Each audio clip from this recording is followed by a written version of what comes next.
We saw two of the common manifestations or symptoms of neurological disorder, which were headache and facial pain. So in this class we are going to see two more of the manifestations. The first one is syncope. This is a common question in your university paper. Syncope is nothing but transient loss of consciousness. Transient means for a short time. Okay, coma or loss of consciousness is complete loss of consciousness for a long time. Transient loss of consciousness is a loss of consciousness, also written as LOC by some doctors, for a short time. Okay, it is usually caused by a acute decrease in the cerebral blood flow. When the blood in the cerebrum decreases suddenly, it leads to faintness. Okay, and it is also called fainting attacks or syncope. So let us see the causes of syncope. What are the causes of syncope? There are different causes of syncope, and there are many causes actually. So some are quite common. The first one is the vasovagal cause. That is simple faint. Due to cough, people can faint, severe cough. People can faint when they pass urine. Then the other cause of fainting is orthostatic hypotension or postural hypotension. This is commonly seen in older age group people and also in people who have been bedridden for a long time, and in others as well. So when they are lying down for a long time and they get up, or when they are sitting for a long time and they get up, they suddenly feel faint. Okay, and due to drugs, people can have this fainting attacks. Vasodilators, antipsychotics, antidepressants. Then endocrine problems like hypopituitarism, adenosine problems. These can cause people to have fainting attacks or syncope. Cardiac problems such as arrhythmias. Okay, the heart beats with a certain rhythm. So if the beat is too fast or too slow, that can lead to syncope. Then obstruction of the outflow in the arteries like aortic stenosis, obstructive cardiomyopathy, left atrial mobile mass. Okay, cardiomyopathy, blood loss, sudden blood loss due to accident or an injury which causes the person to lose a lot of blood, dehydration. These can also cause fainting attacks. And vestibulobasilar transient ischemic attacks, okay, which are a type of stroke. Then anemia, hypoglycemia when the sugar levels are low, hyperventilation when the person is breathing too hard, anxiety attacks, panic attacks, non-epileptic attack disorders. Okay, these are some of the common causes of syncope or fainting attacks. Now let us see the first important type of syncope, the neurocardiogenic syncope or the vasovagal syncope. Here there is fainting provoked by sight of blood, okay, or needles, or it can be caused because of prolonged standing in a church, or if you have been in a march past, practiced for it, people who are standing in the march past, suddenly they faint. Or due to intense emotion. You would have seen on TV, people suddenly faint when they have intense emotion, or when they have severe pain, people can faint.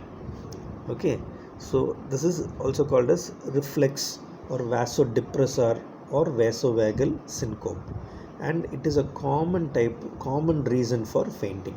Okay, so this is common. People faint here and there without any serious problem. It's because of intense emotion or standing for a long time, or they have sudden emotions when they see the blood or needles, things like that. It causes fainting. There are two reasons for that, for the vasovagal fainting or vasovagal syncope. That is slowing of the heart rate. Okay, there is a sudden slowing of the heart rate, and there is peripheral vasodilation. Okay, both occur together, and that causes the person to faint. Just before fainting, they will have some dizzy feeling, as if they are floating in the air. That's called a swimmy feeling. They feel as if they are floating in the air. Then their eyesights will dim. Then they slowly feel as if they can't hear. Then the blood drains from their face, so they become pale, and then they just fall to the ground. Usually when they are kept flat, the consciousness returns immediately. Okay, some people may feel sick, that is, they may have some vomiting, or they may have a lot of sweating. The dress can become wet with sweating. So this can happen, and usually these people who have had vasovagal syncope and they faint, they can have a drop in the systolic blood pressure, and it can go below 60 mm of Hg, and bradycardia, slowing of the heartbeat, can happen, and peripheral vasodilatation, as we already said. These are the two main reasons why this vasovagal syncope or neurocardiogenic syncope occurs. Okay, I hope you understood this, because it comes in a 5-mark question for you. Either they can ask neurocardiogenic syncope or vasovagal syncope, or even when they ask about syncope, you can write about the causes and write about this as one of the major types of syncope. Let us see the other types of syncope. Okay, or fainting. Why do people faint at other times? See, when people get up to micturate or urinate in the night, it can cause micturition syncope, especially in the elder people. Okay, and when there is pressure over the carotid bifurcation, old people, because of excessive sensitivity, they can have carotid sinus syndrome, and this can lead to syncope. People who have chronic lung disease, one of the causes we saw for syncope is coughing, excessive coughing. So when people with chronic lung disease, they cough continuously and repeatedly for a long time. Okay, so I don't know if any of you have seen people coughing that much, but it can be a repetitive severe cough, and that causes cough syncope. Okay, they faint because of the severe coughing. Similarly, people who play the trumpet, who weightlift, they hold their breath and tight, and then they do these activities, and that can lead to syncope or fainting. Then the other reason for fainting is the damage to the peripheral or central autonomic pathways. Okay, and that is areflexic, orthostatic paralytic syncope. It usually occurs when a person from a recumbent position, that is a lying position, they stand up suddenly. What happens is, when they get up, the heart rate and the resistance to the peripheral blood flow cannot adjust, and when they suddenly get up, their blood pressure drops, and the blood is not able to cope by, it cannot rush back to the places where it has to go, and that leads to sudden drop in the blood pressure, and it leads to orthostatic syncope. Okay, so this is also called as postural syncope, where the person feels suddenly giddy as they get up. They'll feel as if they are going to fall, and then they have loss of consciousness or a fainting attack. One of the ways in which we can reduce or prevent this type of syncope is by telling the person to get up slowly. If they've been lying down for a long time, tell them to sit from the lying position, to come up and sit, and then slowly get up. Then they won't feel that sudden dizziness. Okay, we can also treat syncope using hypotensive agents, barbiturates, dopamine, phenothiazines. So these are common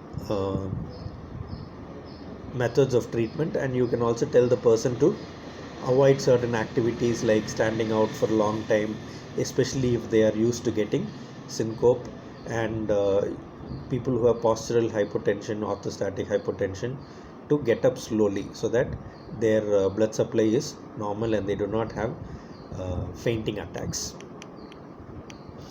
So aging, as people become old, That itself is a cause of syncope, because some of the changes that happen in their body, as soon as they get up from the chair or bed, they have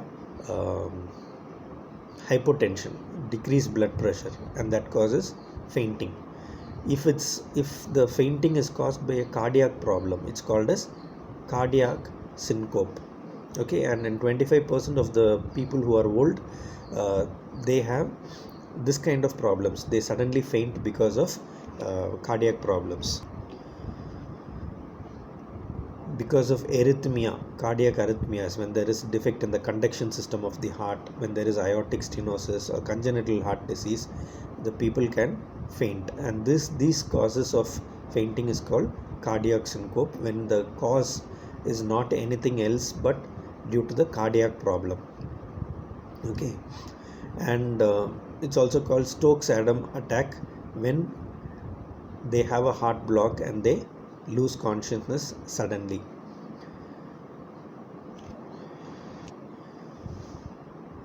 When we examine the heart of the person and when we do a neurological examination, we can differentiate whether the syncope is due to a cardiac cause or due to a neurological cause. Because some people with epilepsy, they can have syncopal attacks, but we will be able to identify when we do a full cardiac examination of the patient whether it is because of cardiac problem or a neurological problem. Any person who has unconsciousness for a long time, like more than 20 seconds, in this kind of syncope attack, then they can have convulsions, and that is called convulsive syncope. And in these people, if the bladder is full, then they may void, or incontinence may occur during the syncopal attack. When they suffer from syncope, they can void. Okay, so this is called convulsive syncope. So these are the common causes of syncope.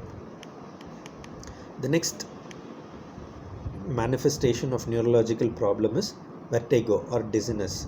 Vertigo is nothing but a feeling of imbalance. Okay, it's a feeling of dizziness only. People do not faint here, but they only feel dizzy and they feel unstable.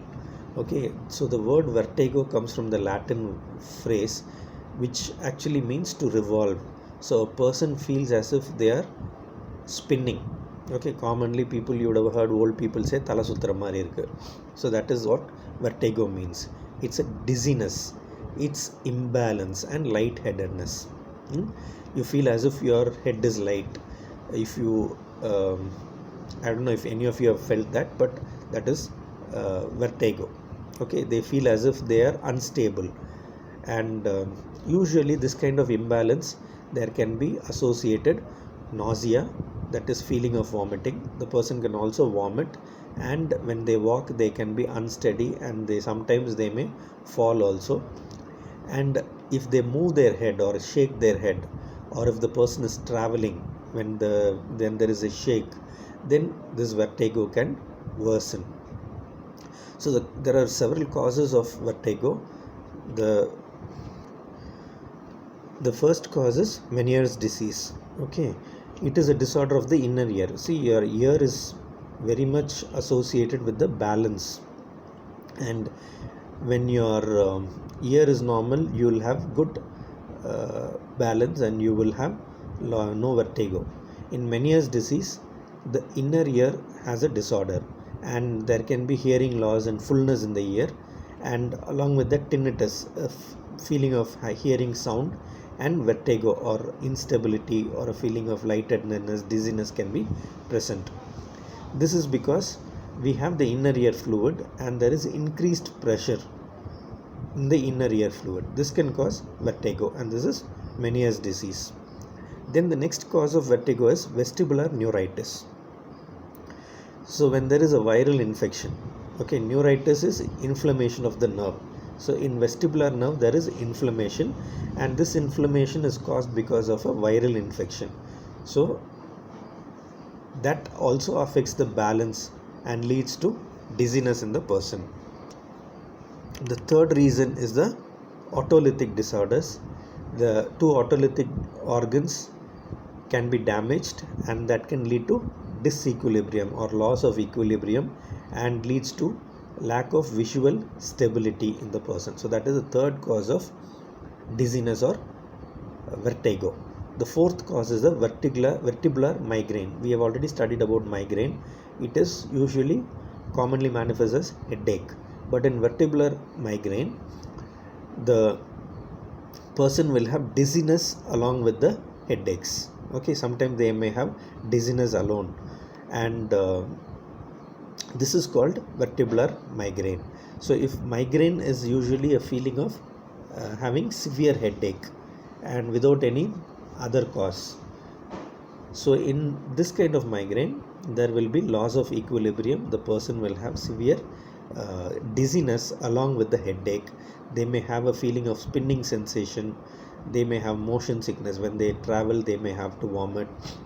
Then they have severe sensitivity to light and sound, and this is called vestibular migraine.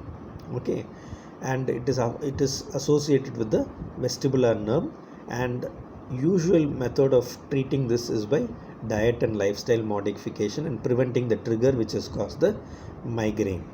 Then the next common cause of vertigo is the benign paroxysmal positional vertigo, or also called as BPPV.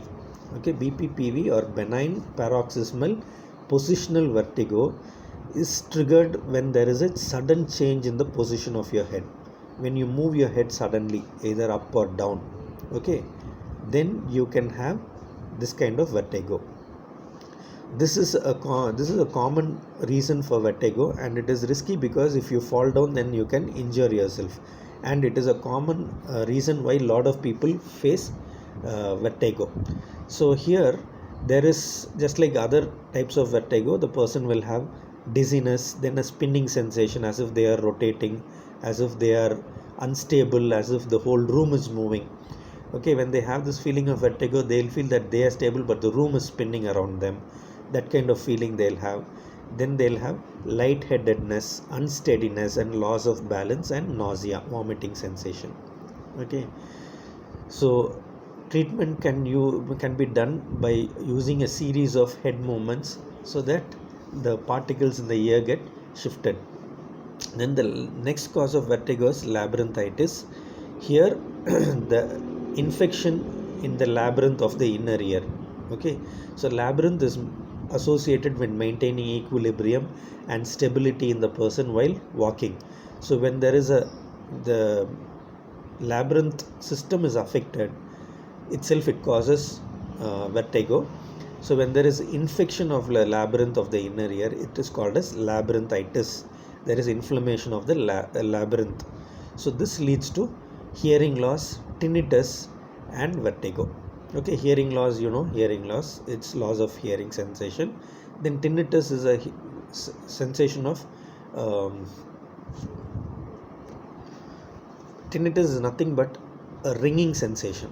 Okay, some people feel as if something is ringing in their ear. Okay, that kind of feeling will be there, and vertigo will be there. Okay, so in labyrinthitis, due to infection of the labyrinth, they will have three symptoms: tinnitus, hearing loss, and vertigo. Vestibular rehabilitation can help in overcoming this problem of labyrinthitis. The last cause, there are other causes as well which are not common, but I have just taken the most common causes.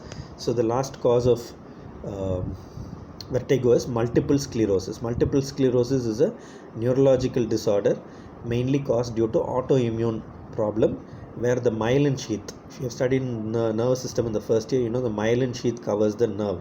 Okay, the myelin sheath gets damaged, and so the signal to the brain is not proper, it's not transmitted. Okay, so we know that when we were talking about the neurological examination, I was telling how the signals from the periphery go to the brain and signals from the brain go to the periphery. So the signals from the periphery to the brain do not go. Okay, so people are not able to focus properly. They will have visual problems. They will also have this feeling of vertigo or spinning sensation or unsteady feeling, and these are all common symptoms of multiple sclerosis because of demyelination. Okay, it's an autoimmune disorder where there is demyelination, and vertigo is one of the common symptoms. A lot of people suffer from this multiple sclerosis disease, and most of them suffer from vertigo also. So, what is the treatment for vertigo? The common treatment when a person comes to the OPD with dizziness, okay, they may go to a ENT specialist or a neurologist. ENT specialist because they deal with the ear, and a lot of these vertigos are caused because of problems in the ear, and neurological problems also can cause vertigo. So, the treatment that is given is the treatment that is given focuses on the vertigo itself, and also it focuses on the other symptoms that occur along with the vertigo. What are the other symptoms that occur along with vertigo? Usually nausea, fatigue, anxiety, vomiting, difficulty in focusing, visual disturbance. So these are the other problems. So the person who's suffering from vertigo will be given medicines like Vertin, Stugeron, and other drugs which can help in reducing the symptom of dizziness or vertigo. Okay, and they can also be given antiemetics and medications to control their fatigue and anxiety.